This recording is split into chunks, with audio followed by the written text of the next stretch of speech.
여러분, 안녕하세요. 오늘 들려드릴 이야기는 정말 충격적이면서도 동시에 통쾌한 반전이 있는 실화입니다. 72살의 박순자 할머니. 평생 식당에서 피땀 흘려 일하며 모은 돈으로 강남에 빌라를 마련했습니다. 그런데 사랑하는 외아들에게 집 명의를 넘긴 지 석 달 만에 할머니는 자신의 집에서 쫓겨나게 됩니다. 엄마, 요양원 들어가세요. 이제 이 집은 제 겁니다. 아들의 냉정한 한마디에 순자 할머니는 월세 30만 원짜리 지하방으로 내몰렸습니다.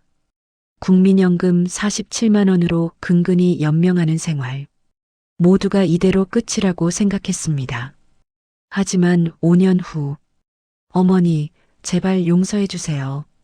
집 다시 돌려드릴게요. 저 파산하게 생겼어요. 무릎 꿇고 빌던 그 아들이 이번엔 순자 할머니 앞에 무릎을 꿇었습니다. 대체 그 5년 동안 무슨 일이 있었던 걸까요? 70이 넘은 할머니는 어떻게 인생의 대역전을 이뤄낸 걸까요? 지금부터 시작합니다. 2018년 11월 서울 강남구 대치동. 박순자 72살.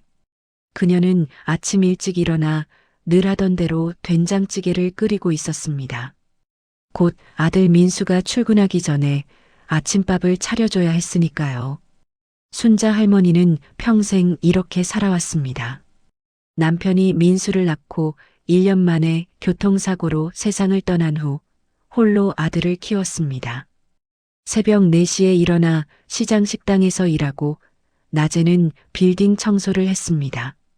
밤에는 식당 설거지 아르바이트. 하루에 4시간도 못 자면서 버텼습니다. 그렇게 30년을 일했습니다. 민수를 대학까지 보냈고 결혼 자금도 대줬습니다. 그리고 남은 돈으로 이 빌라를 샀습니다. 강남에 있는 20평짜리 빌라. 2억 3천만 원이었습니다. 순자에게는 인생의 전부였습니다. 엄마, 밥은 안 먹어도 돼요. 회사에서 먹을게요. 40살의 민수가 넥타이를 매며 부엌으로 들어왔습니다. 큰 회사 과장이라고 하는데 순자는 정확히 뭘 하는지는 잘 몰랐습니다. 그래도 아침은 먹고 가야지. 건강해야 일도 하지. 에휴, 엄마는. 그나저나 오늘 등기소 가야 하는 거 아시죠? 응? 등기소? 순자는 고개를 갸웃거렸습니다. 등기소라니요? 엄마, 지난주에 말씀드렸잖아요. 진명에 제 이름으로 바꾸는 거요. 세무사랑 약속 잡아놨어요. 아, 그게 정말 괜찮은 거니? 민수는 순자의 어깨를 다정하게 두드렸습니다. 엄마, 걱정 마세요. 요즘 증여세 세율 낮을 때 미리 명의 이전 해두는 게 좋아요. 나중에 엄마가 돌아가시고 나서 상속받으면 세금이 더 많이 나온다고요. 어차피 제가 물려받을 집인데 지금 미리 해두는 게 세금도 아끼고 좋잖아요. 그래도 이 집은 엄마가 평생 모은 돈으로 산 건데. 엄마, 제가 엄마 친아들이잖아요. 뭐가 걱정이세요? 당연히 엄마 평생 여기서 사시는 거고 제가 관리만 잘하는 거예요. 요즘 부동산 재개발도 많이 들어오는데 명의자가 저면 여러 가지로 처리하기 편해요. 며느리 은희도 거실에서 한마디 거들었습니다. 어머니, 우리 민수가 다 어머니 생각해서 하는 건데 왜 그렇게 의심하세요? 어머니 친아들이 어머니를 어떻게 하겠어요? 순자는 마음이 불편했지만 아들의 말을 거부하기가 어려웠습니다. 평생 아들 하나만 보고 살았습니다. 아들이 나쁜 짓을 할 리가 없다고 믿었습니다. 그래, 알았다. 그럼 오늘 등기소 가자. 민수의 얼굴에 미소가 번졌습니다. 역시 우리 엄마가 최고예요. 제가 나중에 맛있는 거 사드릴게요. 그날 오후 순자는 아들과 함께 등기소에 갔습니다. 서류에 도장을 찍었습니다. 법무사는 친절하게 설명했지만 순자는 어려운 법률 용어를 잘 이해하지 못했습니다. 그저 아들이 시키는 대로 했습니다. 집의 소유권이 아들 민수에게 넘어가는 순간이었습니다. 그날 저녁 민수는 약속대로 순자를 고깃집에 데려갔습니다. 삼겹살을 구워주고 소주잔을 채워주었습니다. 엄마 고생 많으셨어요. 이제 편하게 사세요. 제가 다 알아서 할게요. 순자는 뭔가 찝찝했지만 아들의 효심에 감동했습니다. 역시 내 아들이라고 생각했습니다. 하지만 그날이 순자의 인생에서 가장 행복한 마지막 날이 될 줄은 몰랐습니다. 석 달이 지났습니다. 2019년 2월 어느 추운 겨울날 저녁, 순자는 저녁을 준비하고 있었습니다. 민수와 은희가 거실에서 무슨 이야기인가 심각하게 나누고 있었습니다. 순자는 부엌에서 김치찌개를 끓이며 귀를 기울였습니다. 여보, 언제까지 미룰 거야? 빨리 해야지. 은희의 목소리가 날카로웠습니다. 알아. 이번 주 안에 얘기할게. 재개발 조합에서 계속 연락 오는데 우리가 실거주자로 등록해야 보상금을 제대로 받을 수 있다고 했잖아. 어머니가 계속 여기 계시면 문제가 된다니까. 그래도 우리 엄마인데. 여보, 사업이 중요해? 아니면 효도가 중요해? 어차피 요양원 보내면 어머니도 편하시잖아. 전문 간호사도 있고 또래 친구들도 많고. 순자는 손이 떨렸습니다. 뭔가 이상했습니다. 재개발, 실거주자, 요양원? 민수가 한숨을 크게 쉬더니 말했습니다. 알았어. 내일 얘기할게. 다음 날 아침, 순자는 일찍 일어나 아침을 차렸습니다. 평소처럼 된장찌개와 계란말이, 김치를 상에 올렸습니다. 민수가 식탁에 앉았습니다. 은희는 옆에 서서 팔짱을 끼고 있었습니다.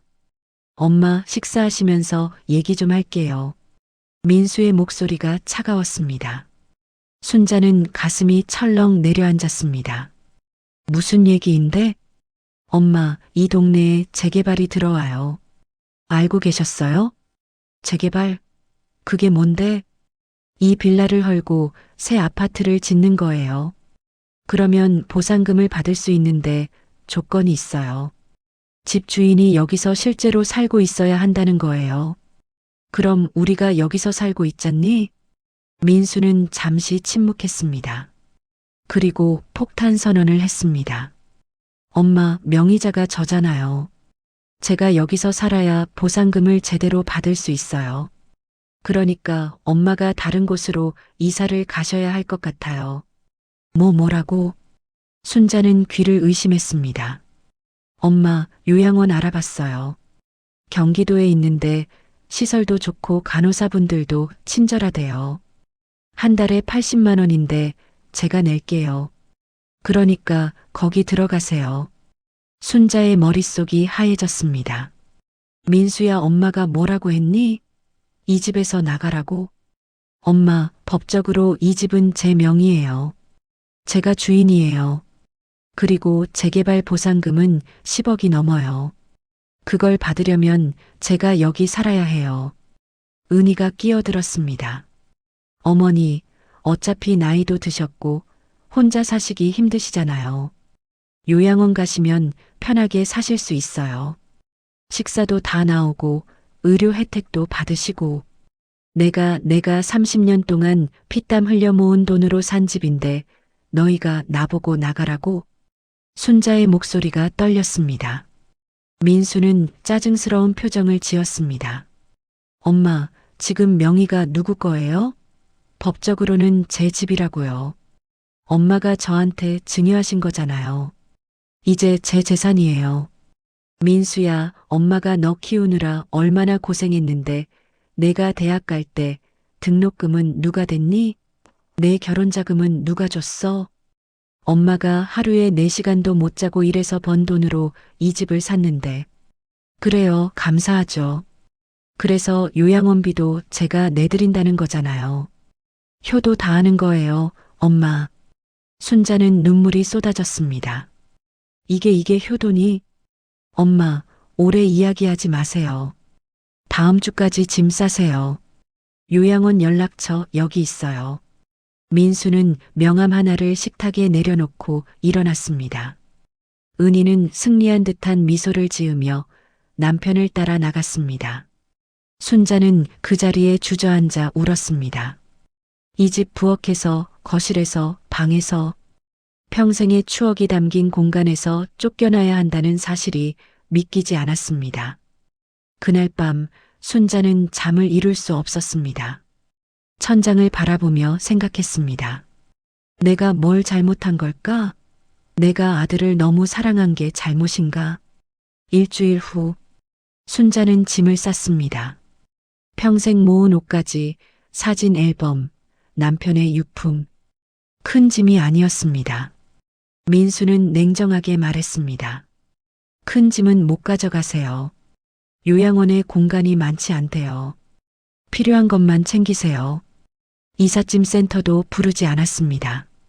택시를 불렀습니다. 순자는 캐리어 하나와 보따리 2개를 들고 집을 나섰습니다. 잘 가세요, 어머니. 가끔 찾아뵐게요. 은희의 인사가 형식적이었습니다. 민수는 휴대전화만 보고 있었습니다. 택시가 출발했습니다. 순자는 뒤를 돌아봤습니다. 30년 인생의 결실이었던 그 집이 점점 멀어졌습니다. 요양원은 경기도 용인에 있었습니다. 시설은 깨끗했지만 순자의 마음은 텅 비어 있었습니다. 하지만 요양원 생활은 이틀 만에 끝났습니다. 민수가 전화를 걸어왔습니다. 엄마, 미안한데요. 요양원비가 생각보다 많이 나와요. 제가 지금 회사 사정도 안 좋고 집 대출도 있고 해서 엄마가 국민연금으로 직접 생활비를 해결하시는 게 어떨까요? 그럼 요양원은? 엄마, 나가셔야 할 것 같아요. 제가 월세방 알아봤어요. 거기로 가세요. 순자는 말문이 막혔습니다. 민수야, 내가 요양원비 낸다고 했잖니. 상황이 바뀌었어요. 엄마, 제 사정도 이해해 주세요. 제가 알아본 곳이 월세 30만 원이에요. 엄마 연금으로 충분히 감당하실 수 있어요. 주소 문자로 보낼게요. 전화가 끊겼습니다. 순자는 그 자리에 멍하니 서 있었습니다. 서울 구로구 신도림동. 순자가 도착한 곳은 허름한 다세대 주택의 반지하 방이었습니다. 계단을 내려가니 곰팡이 냄새가 코를 찔렀습니다. 3평 남짓한 좁은 방. 작은 창문으로 사람들의 발만 보였습니다. 월세 30만 원에 보증금 300만 원. 순자가 가진 돈에서 보증금을 내고 나니 손에 남은 돈은 100만 원도 되지 않았습니다. 국민연금은 한 달에 47만 원. 월세 30만 원을 내고 나면 17만 원이 남았습니다. 그 돈으로 밥을 먹고 전기세를 내고 수도세를 내고 병원비를 내야 했습니다. 첫날 밤 순자는 좁은 방 한가운데 앉아서 울었습니다. 내가 왜 이런 꼴을 당해야 하지? 강남 대치동 20평 빌라에서 반지하 3평으로 인생이 추락하는 데는 단 한 달도 걸리지 않았습니다. 다음 날 아침 순자는 일찍 일어나 근처 마트에 갔습니다. 제일 싼 쌀 2kg, 라면 한 봉지, 김치 한 통. 장을 보고 나니 10,000원이 남았습니다. 밥을 짓고 김치찌개를 끓였습니다. 옛날에 식당에서 일할 때처럼 익숙하게 요리했습니다. 하지만 혼자 먹는 밥은 모래를 씹는 것처럼 목이 넘어가지 않았습니다. 민수에게 전화를 걸었습니다. 연결되지 않았습니다. 문자를 보냈습니다. 답장이 없었습니다. 한 달이 지났습니다. 순자는 매일 똑같은 일상을 반복했습니다. 아침에 일어나서 쌀밥을 짓고 김치로 한 끼를 때웠습니다. 점심은 거르고 저녁은 라면으로 해결했습니다. 가끔 동네 복지관에 가서 무료 급식을 받았습니다. 할머니, 할아버지들이 줄을 서서 밥을 받는 모습을 보며 순자는 자신도 이제 그들 중 하나가 되었다는 걸 실감했습니다. 한 달에 한 번 민수에게 전화를 걸었습니다. 한 번은 연결되었습니다. 엄마, 왜요? 민수야, 엄마 좀 보러 와라. 보고 싶다. 바빠요, 엄마. 나중에 시간 되면 갈게요. 그래도 한 번만. 끊을게요. 전화가 끊겼습니다. 순자는 휴대전화를 붙잡고 울었습니다. 2달째 되던 날, 순자는 병원에 갔습니다. 무릎이 너무 아팠습니다. 의사는 퇴행성 관절염이라고 진단했습니다. 수술을 하셔야 해요. 계속 방치하시면 걷기도 힘들어집니다. 수술비가 얼마나 되나요? 보험 적용하면 200만 원 정도 나올 겁니다. 순자는 고개를 저었습니다. 200만 원이요. 그 돈이 없었습니다. 순자는 진통제 처방전만 받아서 집으로 돌아왔습니다. 그날 밤 무릎 통증이 너무 심해서 잠을 이룰 수 없었습니다. 천장을 바라보며 생각했습니다. 이대로 죽는 건가? 이렇게 비참하게? 하지만 아침이 왔습니다. 또 하루를 살아야 했습니다. 3달째, 순자는 동네 교회에 나가기 시작했습니다. 밥을 얻어먹으려는 게 아니었습니다. 사람들과 이야기하고 싶었습니다. 혼자 있으면 미칠 것만 같았습니다. 교회 권사님 한 분이 순자에게 관심을 보였습니다. 순자 권사님, 무슨 일 있으세요? 얼굴이 많이 안 좋으신데요. 순자는 처음으로 누군가에게 자신의 이야기를 털어놓았습니다. 아들에게 집을 빼앗긴 이야기, 지하방으로 쫓겨난 이야기. 권사님은 눈물을 흘렸습니다. 세상에 어떻게 자식이 그럴 수가 있어요. 제가 잘못 키운 거예요. 제 탓이에요. 아니에요, 권사님. 법적으로 뭔가 방법이 있을 거예요. 법률 상담 한번 받아보세요. 순자는 고개를 저었습니다. 증여한 거라 이제 되돌릴 수 없대요. 제가 바보같이 도장을 찍었으니까요. 그래도 증여 취소라는 게 있다던데요. 변호사한테 한번 물어보세요. 권사님은 무료 법률 상담소의 전화번호를 알려줬습니다. 다음 날 순자는 용기를 내서 법률 상담소에 전화를 걸었습니다. 변호사는 친절하게 설명해 줬습니다. 증여 취소는 가능하지만 조건이 까다롭습니다. 수증자가 증여자에게 심히 불효하거나 경제적으로 곤란하게 만든 경우에 가능합니다. 하지만 입증이 어렵습니다. 그럼 제 경우는요? 소송을 해볼 수는 있습니다. 하지만 비용이 많이 듭니다. 변호사 비용만 최소 300만 원은 들고 승소 가능성도 50% 정도입니다. 300만 원. 순자에게는 없는 돈이었습니다. 감사합니다. 순자는 전화를 끊었습니다. 법의 도움도 받을 수 없었습니다. 돈이 없었습니다. 넉 달째 되던 날, 순자는 TV를 보고 있었습니다. 반지하 방에 놓인 낡은 TV. 뉴스를 보다가 채널을 돌렸습니다. 그때 한 프로그램이 눈에 들어왔습니다. 부동산 경매, 이렇게 하면 성공한다. 부동산 경매 프로그램이었습니다. 한 50대 여성이 나와서 자신의 성공담을 이야기하고 있었습니다. 저는 원래 식당에서 일하는 평범한 주부였어요. 그런데 부동산 경매를 공부하기 시작하면서 인생이 바뀌었어요. 처음에는 작은 오피스텔 하나를 낙찰받았고 그걸 임대 주고 그 수익으로 또 다른 매물을 사고 이제는 연 임대 수익이 5천만 원이 넘어요. 순자는 TV 화면을 뚫어져라 쳐다봤습니다. 나도 할 수 있을까? 프로그램을 끝까지 시청했습니다. 그리고 그날 밤 잠을 이룰 수 없었습니다. 머릿속에서 계속 그 여성의 말이 맴돌았습니다. 경매는 나이가 중요하지 않아요. 공부와 용기가 중요합니다. 다음 날 아침, 순자는 결심했습니다. 한번 해보자. 이대로 죽을 순 없어. 2019년 7월, 순자는 동네 도서관에 갔습니다. 서초구립 도서관. 집에서 버스를 타고 40분 거리였지만 교통비를 아끼려고 걸어갔습니다. 1시간 반이 걸렸습니다. 무릎이 아팠지만 참았습니다. 부동산 코너로 갔습니다. 책이 수십 권 꽂혀 있었습니다. 부동산 경매 기초 경매로 부자되기 초보자를 위한 경매 실전 가이드. 순자는 제일 얇은 책을 골랐습니다.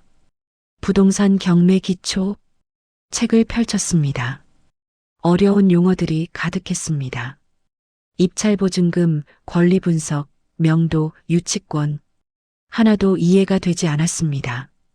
순자는 한숨을 쉬었습니다. 하지만 포기하지 않았습니다. 첫 페이지부터 천천히 읽기 시작했습니다. 1시간이 지났습니다. 2시간이 지났습니다. 고작 20페이지를 읽었습니다. 이해하지 못한 부분은 노트에 적었습니다. 집에 가서 인터넷으로 찾아보려고요. 점심시간이 되었습니다. 도서관 밖으로 나와 편의점에서 삼각김밥 하나를 샀습니다. 1,000원. 그게 점심이었습니다. 그리고 다시 도서관으로 돌아갔습니다. 오후 내내 책을 읽었습니다. 도서관 문이 닫는 오후 6시까지 앉아 있었습니다. 집에 돌아와서는 노트북을 켰습니다. 몇 년 전에 민수가 쓰다가 버린 낡은 노트북이었습니다. 순자는 인터넷으로 부동산 경매 용어를 검색했습니다. 하나하나 공부했습니다. 밤 11시가 되어서야 잠들었습니다. 다음 날도 그 다음 날도 순자는 도서관에 갔습니다. 매일 아침 7시에 일어나서 간단히 밥을 먹고 도서관으로 갔습니다. 오전 9시 개관 시간에 맞춰 도착했습니다. 그리고 저녁 6시까지 책을 읽었습니다. 일주일이 지나자 기본 용어가 이해되기 시작했습니다. 경매는 법원에서 진행되는 부동산 매매구나. 은행 대출을 못 갚은 사람의 집이나 건물을 법원이 강제로 파는 거야. 그럼 일반 시세보다 싸게 살 수 있겠네. 2주가 지나자 입찰 방법을 이해했습니다. 법원 경매 사이트에서 물건을 보고 마음에 드는 걸 고른다. 그 다음에 권리 분석을 한다. 임차인이 있는지, 가압류가 있는지, 유치권이 있는지 확인하는 거야. 그리고 적정 가격을 계산한 다음 입찰 가격을 정해서 법원에 제출한다. 한 달이 지나자 순자는 실제 경매 물건을 분석할 수 있게 되었습니다. 대법원 경매 사이트에 접속했습니다. 서울 지역의 경매 물건을 검색했습니다. 수백 개의 물건이 나왔습니다. 오피스텔, 아파트, 빌라, 상가. 다양한 물건들이 있었습니다. 순자는 하나하나 클릭해서 봤습니다. 사진을 보고 감정평가서를 읽고 현황조사서를 분석했습니다. 처음에는 어려웠지만 점점 익숙해졌습니다. 2달째 순자는 이제 도서관의 단골이 되었습니다. 매일 같은 자리에 앉아서 공부하는 할머니. 사서 선생님도 순자를 알아봤습니다. 할머니, 부동산 공부하세요? 네, 경매 공부하고 있어요. 대단하세요. 연세가 72예요. 사서 선생님은 놀란 표정을 지었습니다. 와, 정말 대단하시네요. 배움에는 나이가 없다는 말이 딱 맞네요. 순자는 미소를 지었습니다. 오랜만에 누군가에게 칭찬을 들었습니다. 그날 사서 선생님은 순자에게 좋은 정보를 알려줬습니다. 할머니, 법원에서 경매 초보자 교육을 무료로 해준대요. 한번 가보세요. 정말요? 네, 서울중앙지방법원에서 매달 둘째 주 수요일에 한답니다. 신청하면 누구나 들을 수 있어요. 순자는 그 자리에서 바로 신청했습니다. 다음 주 수요일, 순자는 서초동 법원에 갔습니다. 법원 건물은 컸습니다. 순자는 작아지는 기분이었습니다.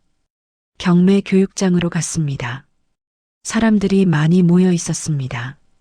대부분 젊은 사람들이었습니다. 30대, 40대. 순자같이 나이 든 사람은 거의 없었습니다. 강사가 나왔습니다. 법원 경매 전문가였습니다. 안녕하세요, 여러분. 오늘은 부동산 경매의 기초부터 실전까지 알려드리겠습니다. 2시간 동안 강의가 진행되었습니다. 순자는 필기를 열심히 했습니다. 노트 한 권을 다 채웠습니다. 강의가 끝나고 질문 시간이 있었습니다. 순자는 용기를 내서 손을 들었습니다. 저기요, 질문 있습니다. 네, 말씀하세요. 저는 나이가 70이 넘었는데요.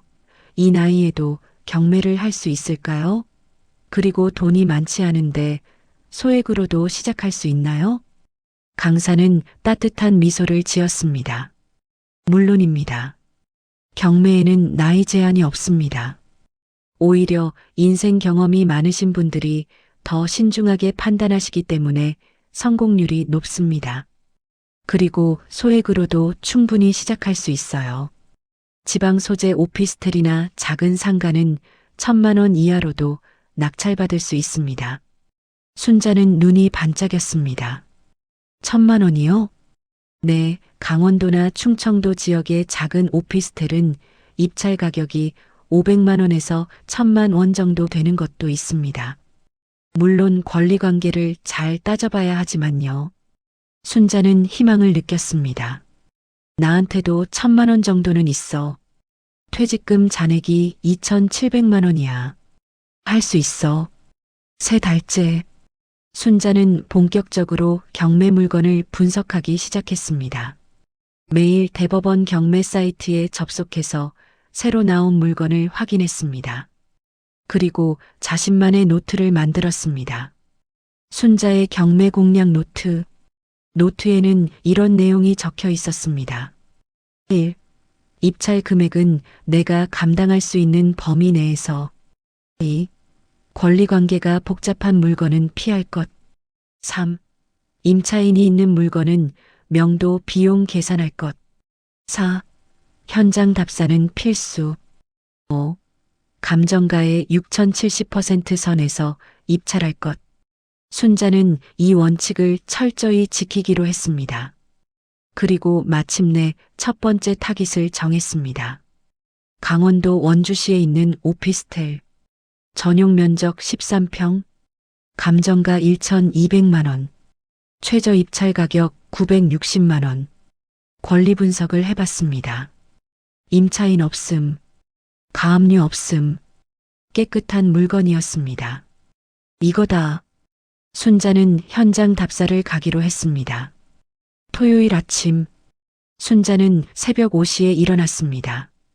동서울 터미널로 가서 원주행 버스를 탔습니다. 버스비 8,000원이 아까웠지만 꼭 확인해야 했습니다. 2시간 만에 원주에 도착했습니다. 택시를 타고 그 오피스텔로 갔습니다.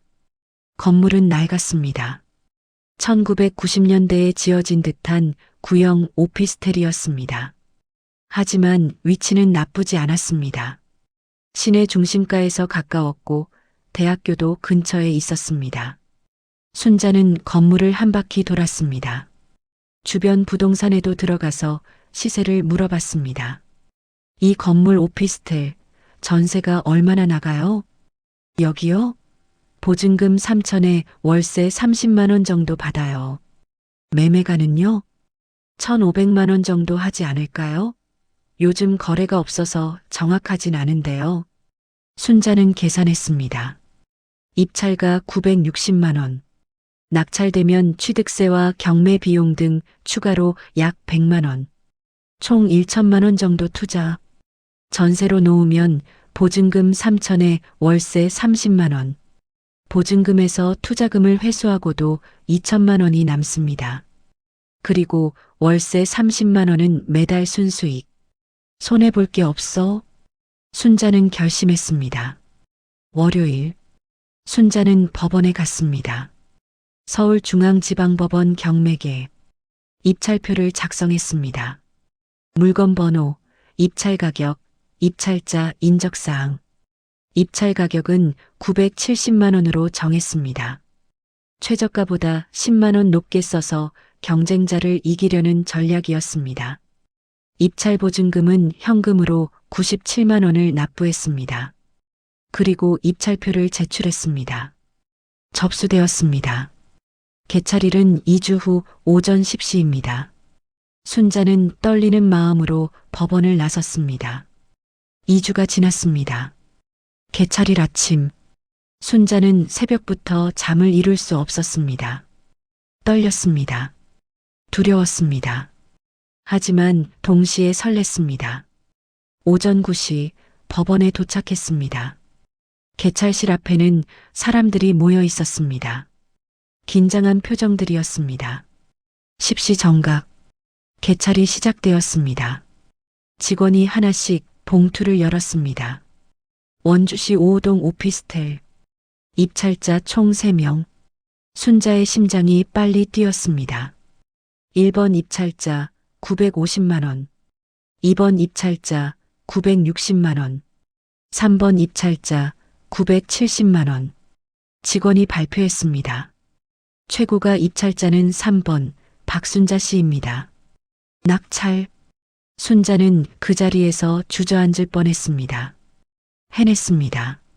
첫 경매에 성공한 겁니다. 72살의 할머니가, 반지하 월세방에 사는 할머니가 경매로 부동산을 낙찰받은 겁니다. 순자는 눈물이 쏟아졌습니다. 하지만 이번에는 슬픔의 눈물이 아니었습니다.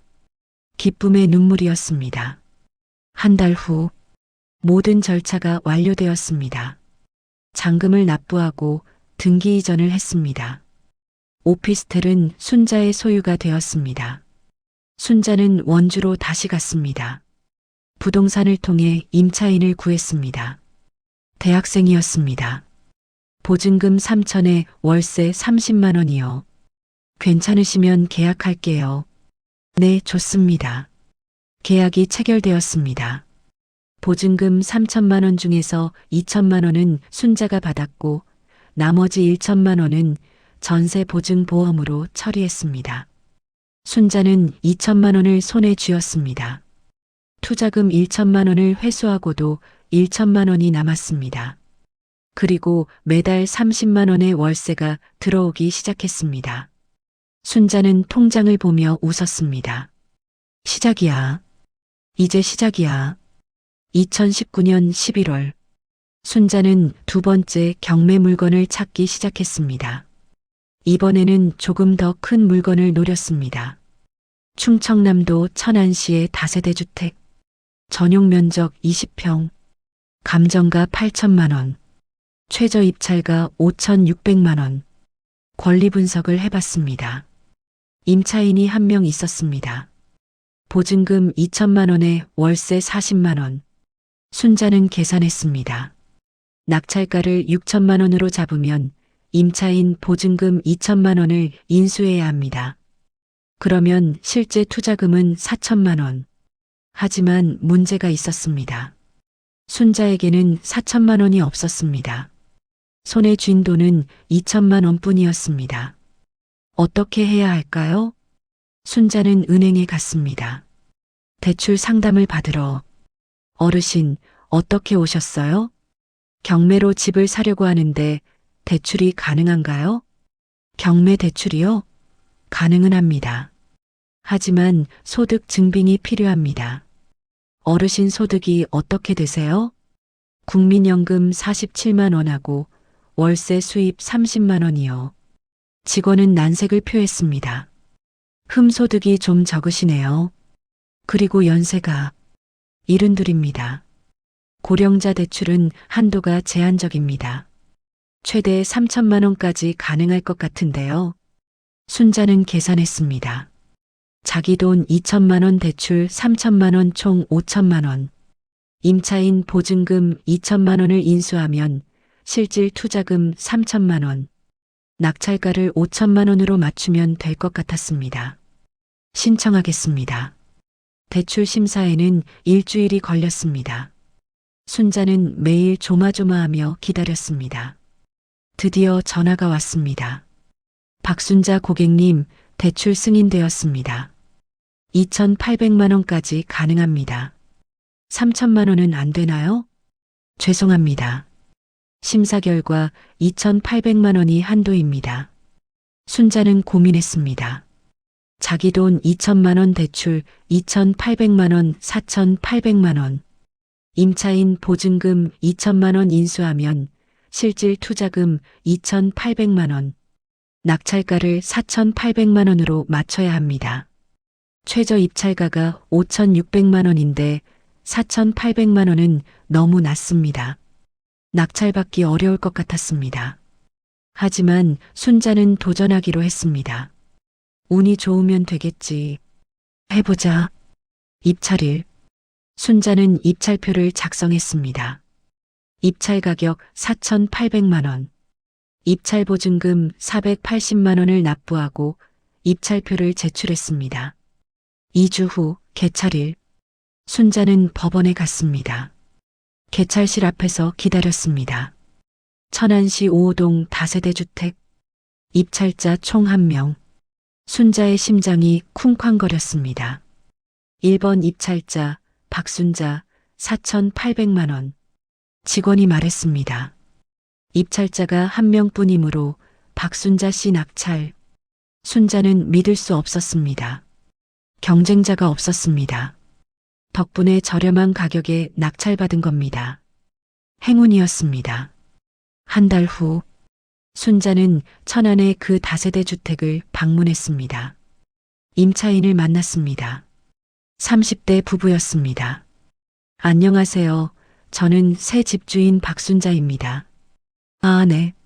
안녕하세요. 혹시 계약 갱신할 의향 있으세요? 네, 여기 살기 괜찮아서요. 2년 더 살고 싶습니다. 순자는 기뻤습니다. 그럼 보증금은 그대로 2천만 원, 월세는 40만 원.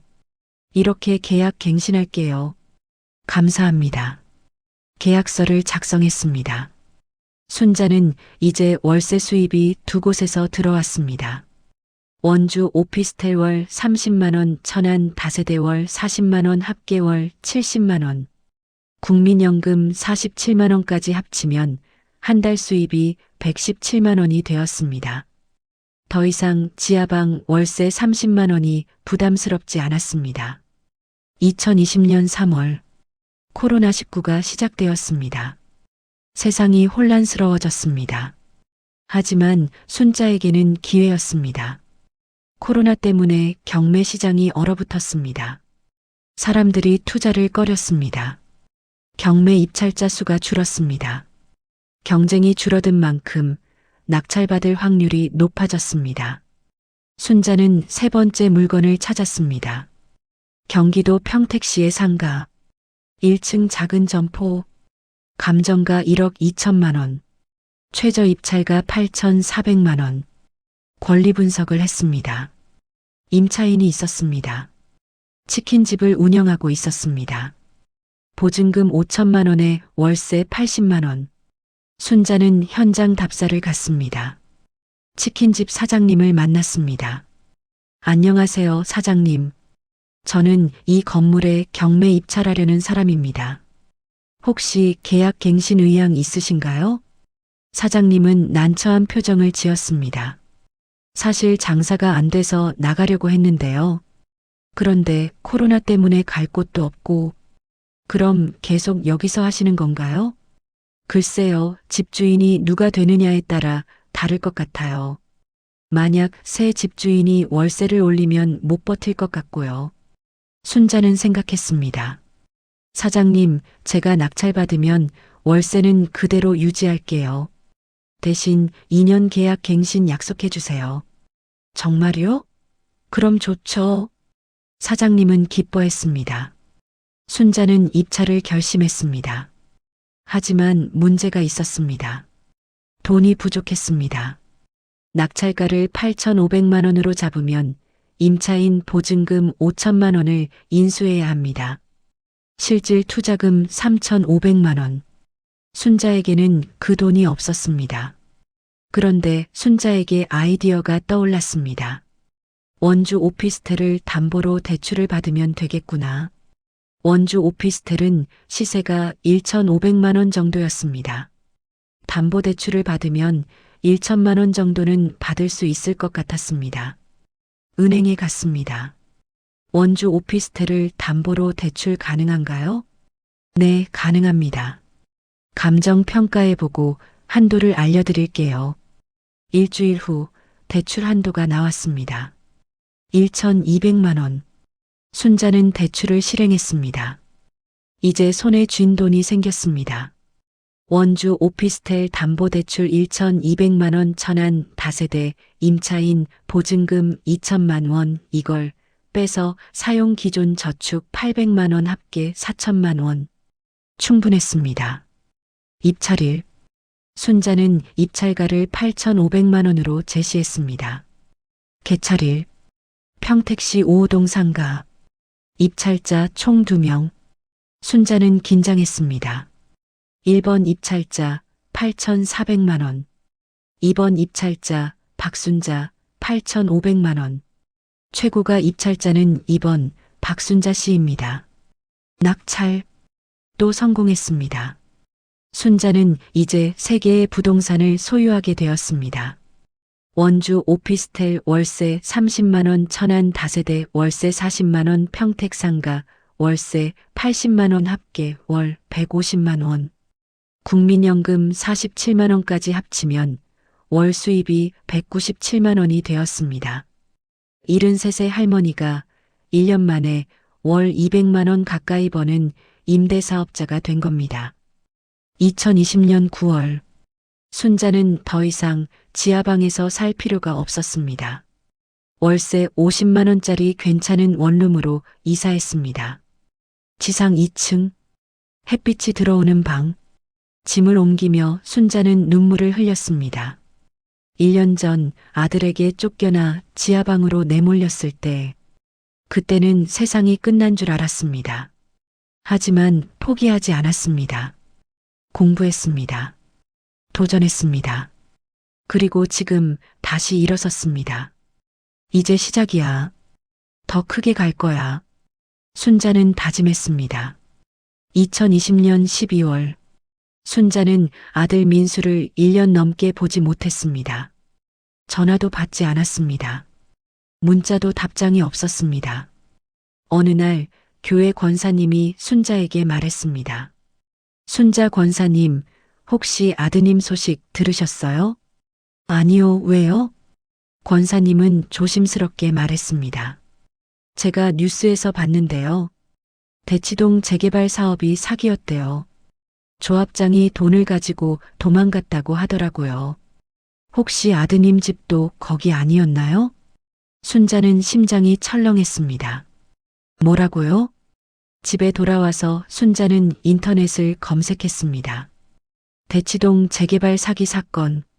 뉴스 기사가 수십 개 나왔습니다. 대치동 5호구역 재개발 조합장 어씨, 조합원 자금 50억 횡령 후 해외 도주. 재개발 기대했던 주민들, 빚더미에 앉아. 보상금은커녕 대출금만 남았다. 피해자들 집단 소송 준비. 순자는 기사를 하나하나 읽었습니다. 민수가 살던 그 빌라가 있는 구역이었습니다. 재개발 조합에 가입한 주민들은 조합비 명목으로 수천만 원씩 냈습니다. 그리고 기존 주택을 담보로 대출까지 받았습니다. 하지만 조합장이 돈을 가지고 도망쳤습니다. 재개발은 무산되었습니다. 주민들에게 남은 건 빚뿐이었습니다. 순자는 아들에게 전화를 걸었습니다. 이번에는 연결되었습니다. 여보세요? 민수의 목소리가 지쳐 있었습니다. 민수야, 엄마다. 괜찮니? 침묵이 흘렀습니다. 엄마 나 망했어요. 민수의 목소리가 떨렸습니다. 재개발이 사기였어요. 조합장이 도망갔어요. 나 조합비로 5천만 원 냈고 집 담보로 대출 8천만 원 받았어요. 총 1억 3천만 원 빚이에요. 순자는 숨이 막혔습니다. 그럼 집은? 경매로 넘어갔어요. 은행에서 대출금 못 갚으니까 경매 신청했어요. 다음 달에 경매 시작돼요. 너희는 어디 사니? 지금 은희 친정에 얹혀 살아요. 눈치 보이고 미치겠어요. 순자는 복잡한 감정이 밀려왔습니다. 아들이 망했다는 소식에 한편으로는 안타까웠습니다. 하지만 다른 한편으로는 묘한 감정이 들었습니다. 민수야, 그래도 건강 챙겨라. 엄마는 잘 살고 있으니 걱정 마라. 엄마 미안해요. 엄마한테 그렇게 한 게. 이제 와서 미안하면 뭐하니. 됐다. 끊는다. 순자는 전화를 끊었습니다. 2021년 1월. 순자는 우연히 대법원 경매 사이트를 검색하다가 그 집을 발견했습니다. 서울 강남구 대치동. 빌라 20평. 순자가 평생 피땀 흘려 산 그 집. 아들에게 빼앗긴 그 집. 이제 경매로 나온 겁니다. 순자는 화면을 뚫어져라 쳐다봤습니다. 감정가 4억 8천만 원, 최저 입찰가 3억 3,600만 원. 순자는 심장이 빨리 뛰었습니다. 이 집을 다시 내가 가질 수 있을까? 하지만 문제가 있었습니다. 3억 원이 넘는 돈이 필요했습니다. 순자에게는 그런 돈이 없었습니다. 아니, 없을까요? 순자는 계산하기 시작했습니다. 현재 순자의 자산 1. 원주 오피스텔 시세 1,500만 원, 대출 1,200만 원 마이너스 순자산 300만 원. 2. 천안 다세대 시세 1억 원, 대출 2,800만 원, 임차인 보증금 2천만 원 마이너스 순자산 4,200만 원. 3. 평택상가 시세 1억 5천만 원, 임차인 보증금 5천만 원 마이너스 순자산 1억 원. 4. 저축 2천만 원. 총 순자산 약 1억 6,500만 원. 부족합니다.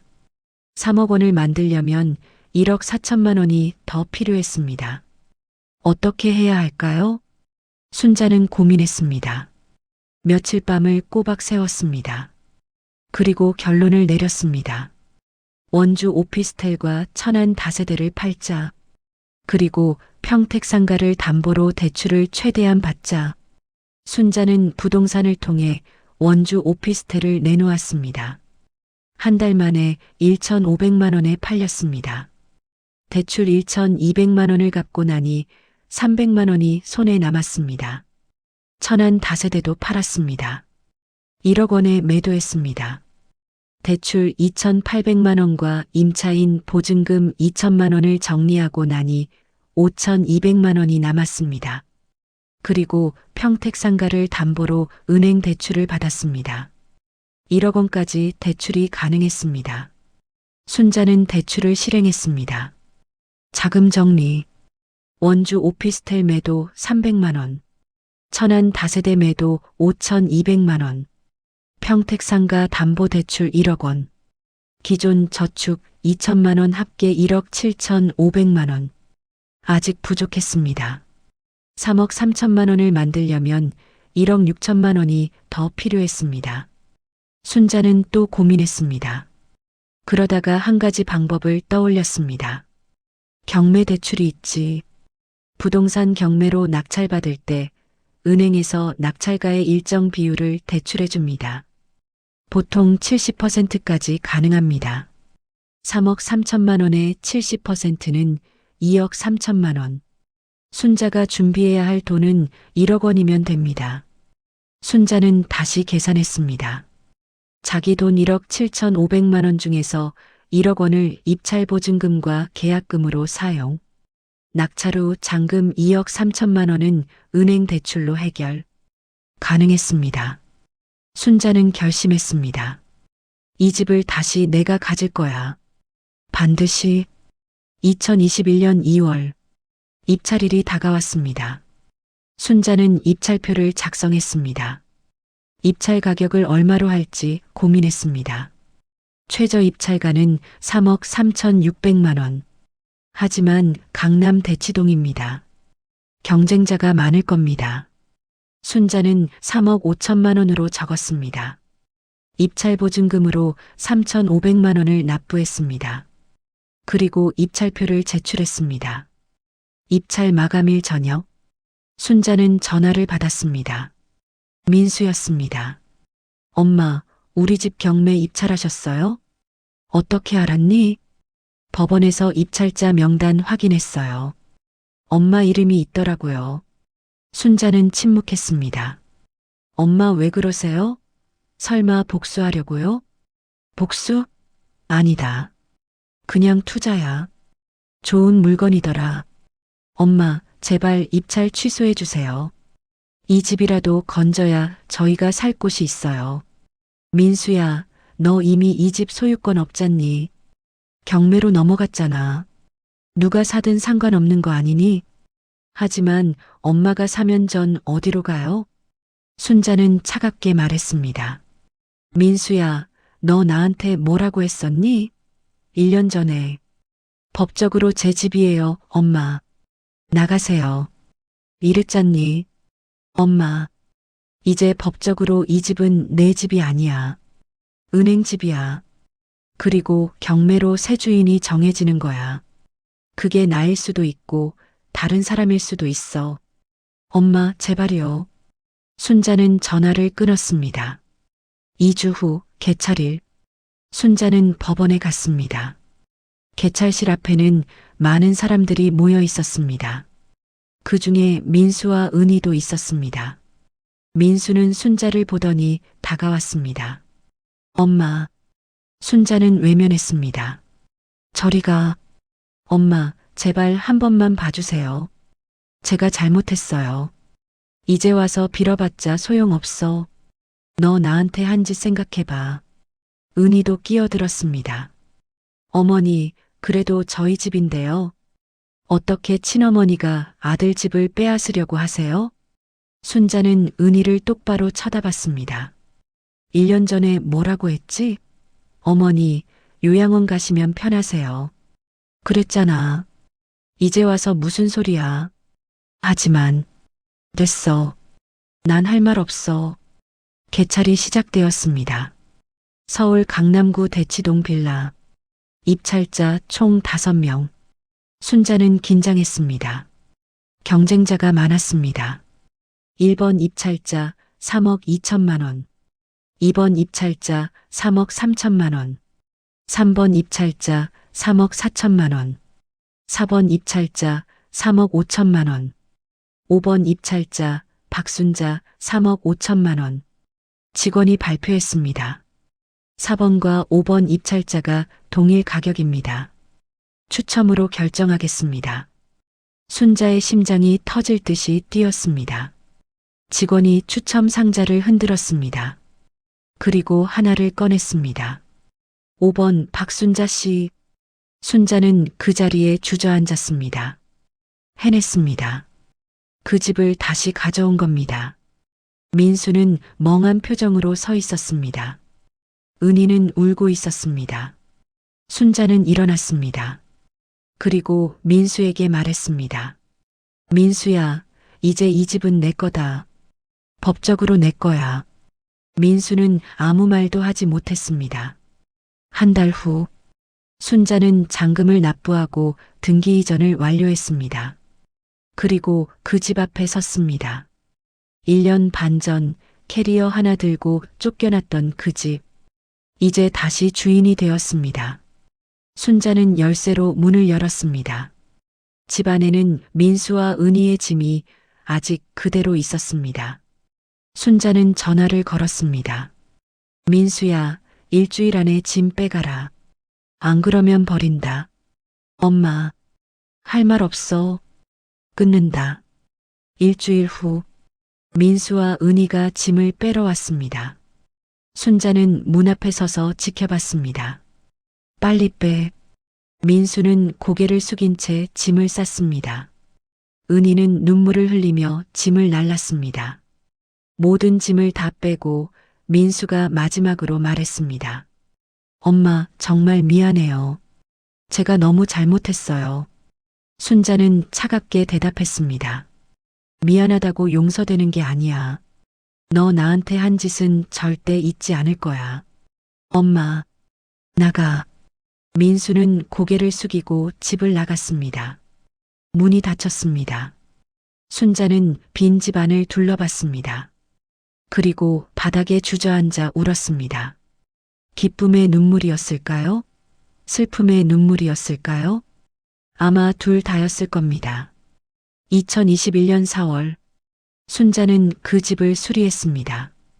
벽지를 바꾸고 장판을 갈고 화장실을 리모델링 했습니다. 한 달 동안 2천만 원을 들였습니다. 그리고 전세를 놓았습니다. 전세금 2억 5천만 원. 좋은 조건이었습니다. 입주자는 젊은 신혼부부였습니다. 집이 정말 깨끗하네요. 이 동네에 이 가격이면 저렴한데요? 감사합니다. 잘 살아주세요. 계약이 체결되었습니다. 순자는 전세 보증금 2억 5천만 원 중에서 은행 대출 2억 3천만 원을 갚았습니다. 그리고 2천만 원이 손에 남았습니다. 이제 순자의 부채는 평택상가 담보대출 1억 원뿐이었습니다. 그리고 자산은 대치동 빌라 전세 2억 5천만 원, 평택상가 월세 80만 원, 대출 1억 원, 현금 2천만 원. 순자는 다시 안정을 찾았습니다. 그런데 어느 날 법원에서 서류가 날아왔습니다. 소장, 민수가 순자를 상대로 소송을 제기한 겁니다. 내용은 이랬습니다. 피고 박순자는 원고 김민수에게 증여 취소를 이유로 대치동 빌라의 소유권을 반환하라. 순자는 어이가 없었습니다. 민수가 증여 취소를 주장한 겁니다. 순자가 자발적으로 증여한 게 아니라 민수가 사기로 증여받았다는 주장이었습니다. 순자는 변호사를 찾아갔습니다. 이게 말이 됩니까? 저한테 집을 증여받아 놓고 저를 쫓아내고 그러고도 이제 와서 사기라고 주장한다고요? 변호사는 서류를 검토했습니다. 원고 측 주장을 보니 본인이 어머니를 속여서 증여받은 게 아니라 어머니가 자발적으로 증여했고 이후 경매로 소유권을 상실했으니 경매 낙찰자인 어머니에게 원래 소유권을 돌려달라는 주장이네요. 그게 말이 됩니까? 법리적으로는 억지 주장입니다. 하지만 아드님이 법적 공방을 벌이려는 겁니다. 아마도 합의금을 노리는 것 같습니다. 합의금이요? 네, 소송을 취하하는 대가로 돈을 요구할 겁니다. 순자는 화가 났습니다. 절대 안 줍니다. 법정까지 갑시다. 2021년 6월 첫 번째 재판이 열렸습니다. 순자는 법정에 섰습니다. 민수도 반대편에 앉아 있었습니다. 재판장이 물었습니다. 원고 측 주장을 요약해 주십시오. 민수의 변호사가 일어났습니다. 재판장님, 피고는 원고에게 자발적으로 부동산을 증여했습니다. 그런데 이후 경매로 그 부동산을 다시 낙찰받아 소유하고 있습니다.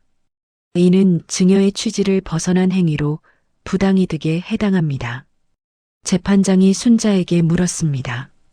피고 측 반박하십시오. 순자의 변호사가 일어났습니다. 재판장님, 피고는 아들에게 증여한 것이 맞습니다. 하지만 증여 후 아들은 피고를 집에서 쫓아냈고 피고는 지하방에서 생활해야 했습니다. 이는 명백한 불효 행위입니다. 민법 제556조에 따르면 수증자가 증여자에게 범죄 행위를 하거나 심히 불효한 경우 증여를 취소할 수 있습니다. 재판장이 말했습니다. 하지만 피고는 증여 취소 소송을 제기하지 않았고 경매로 부동산을 재취득했습니다. 이는 증여 취소와는 다른 문제 아닙니까? 순자의 변호사가 대답했습니다. 재판장님, 피고는 경매라는 공정한 절차를 통해 부동산을 낙찰받았습니다. 이는 법적으로 아무 문제가 없는 행위입니다. 원고는 이미 경매로 소유권을 상실했고 피고는 새로운 소유자로서 정당하게 권리를 취득했습니다. 재판은 1시간 동안 계속되었습니다. 재판이 끝나고 복도에서 민수가 순자에게 다가왔습니다. 엄마, 우리 이러지 말아요. 합의해요. 합의? 무슨 합의? 제가 소송 취하할게요. 대신 엄마가 저한테 5천만 원만 주세요. 그럼 끝내요. 순자는 어이가 없었습니다. 너 지금 나한테 돈 달라고? 엄마, 저 지금 빚이 1억이 넘어요. 살려주세요. 민수야, 내가 나한테 뭘 해줬는데? 너 나 지하방에 쫓아냈잖아. 한 번이라도 찾아왔니? 전화 한 통 했니? 그때는 제가 정신이 없었어요. 됐어. 나 합의 안 해. 법대로 하자. 순자는 돌아섰습니다. 민수는 뒤에서 소리쳤습니다. 엄마, 후회할 거예요. 순자는 대답하지 않았습니다. 2021년 9월 두 번째 재판. 재판장은 판결을 내렸습니다.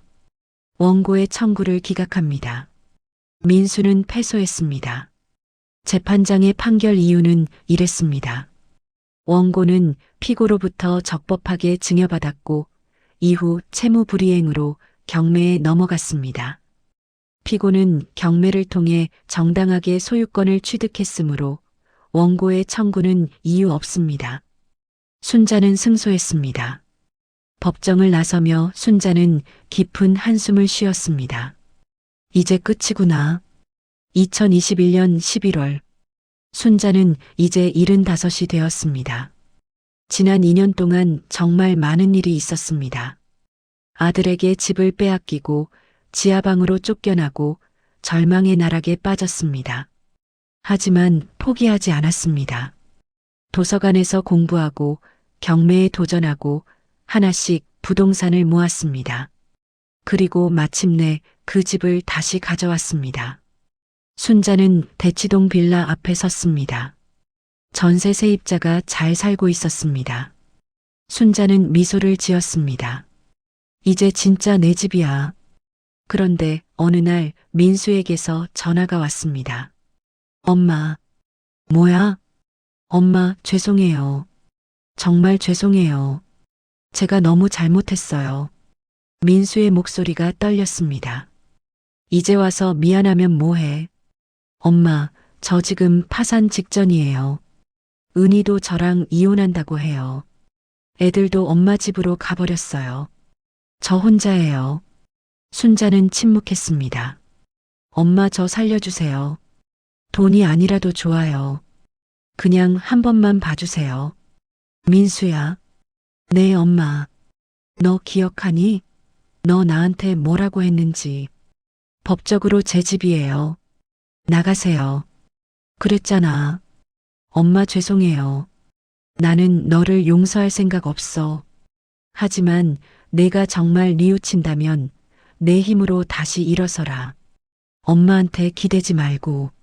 엄마. 그리고 민수야, 나 이제 너 아들로 생각 안 해. 남으로 살자.